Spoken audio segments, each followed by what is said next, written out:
chers les élèves. Aujourd'hui, on va commencer avec un nouveau chapitre, le circuit électrique. À la fin de cette vidéo, vous êtes capable de reconnaître qu'une lampe à incandescence a deux bornes, citer les conditions d'allumage d'une lampe et sa adaptation, dessiner et schématiser un circuit électrique simple, distinguer entre un conducteur et un isolant et distinguer entre un circuit ouvert et un circuit fermé. Est-ce que vous avez posé la question comment une lampe s'allume?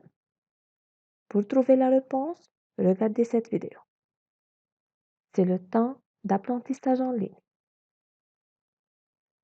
Tout d'abord, de quoi est constituée une lampe à incandescence? Cette lampe, qui est découverte par Thomas Edison, est constituée d'une ampoule de verre, d'un gaz inerte, filament en tungstène, le culot et le plomb. Mais comment cette lampe fonctionne? Le filament à tungstène possède deux extrémités.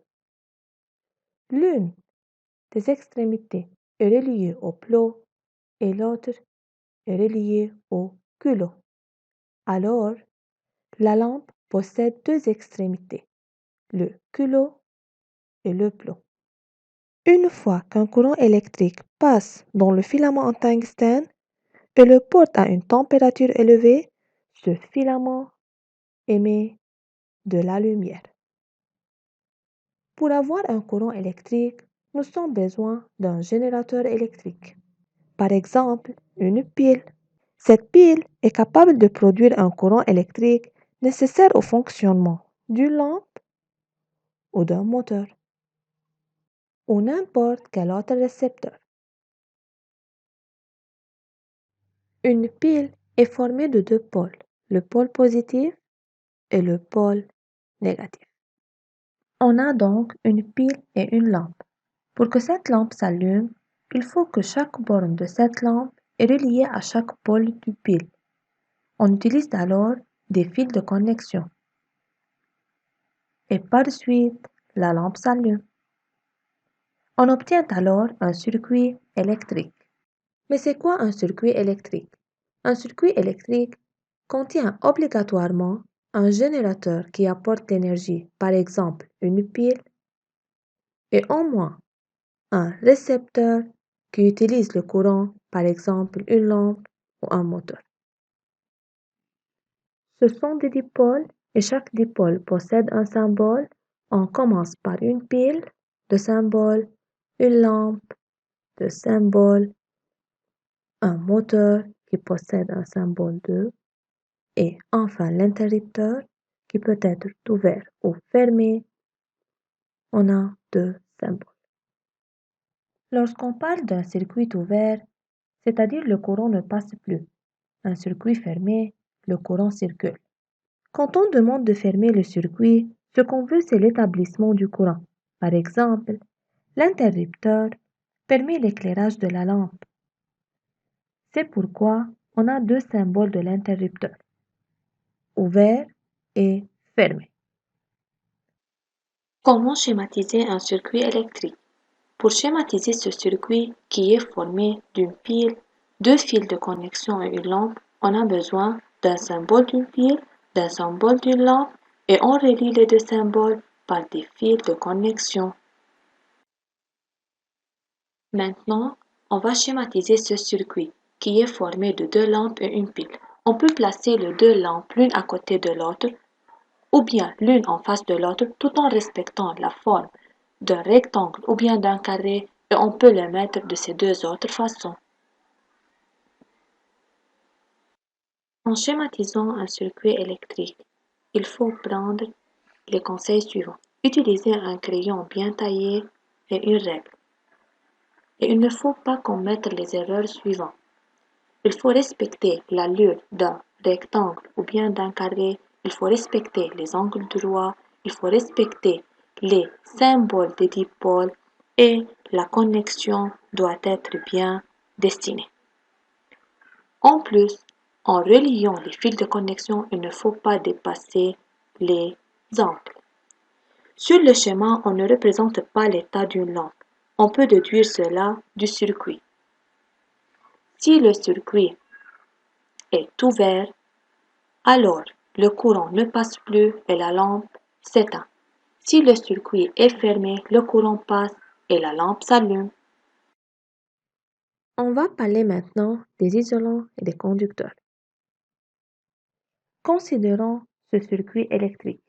Ce circuit qui est formé d'une pile, des fils de connexion, d'un interrupteur et d'une lampe. Si on ferme l'interrupteur, le courant circule et la lampe s'allume.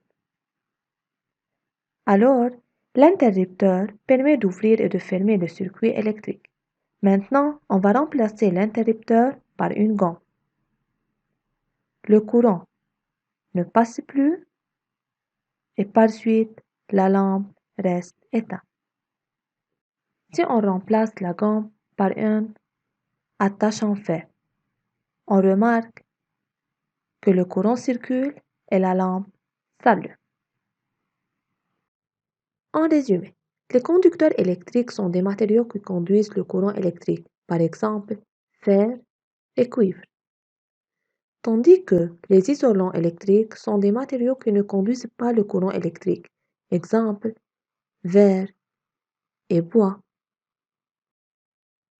Est-ce que vous avez posé la question pourquoi une lampe est grise? Pour répondre à cette question, on va réaliser une simple expérience. Mais avant l'expérience, on va parler des indications portées par les piles.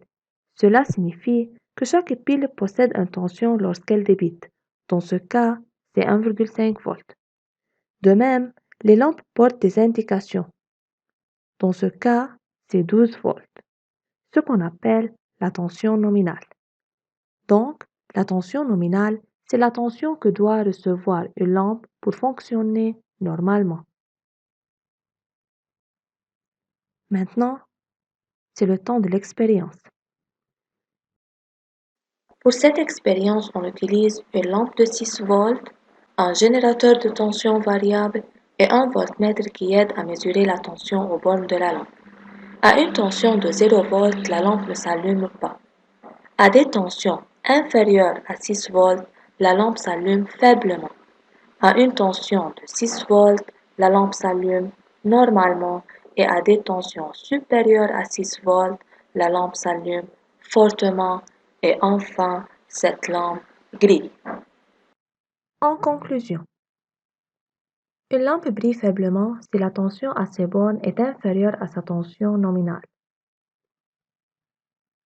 Une lampe brille normalement si la tension à ses bornes est égale à sa tension nominale.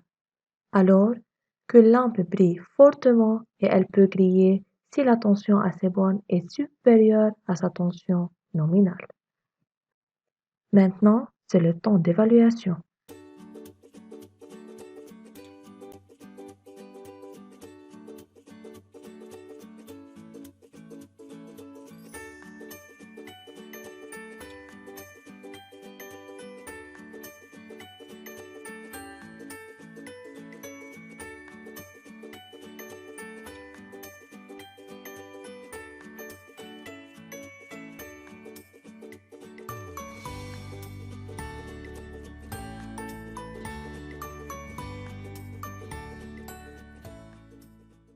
Merci pour votre attention. Je vous souhaite de rester en bonne santé.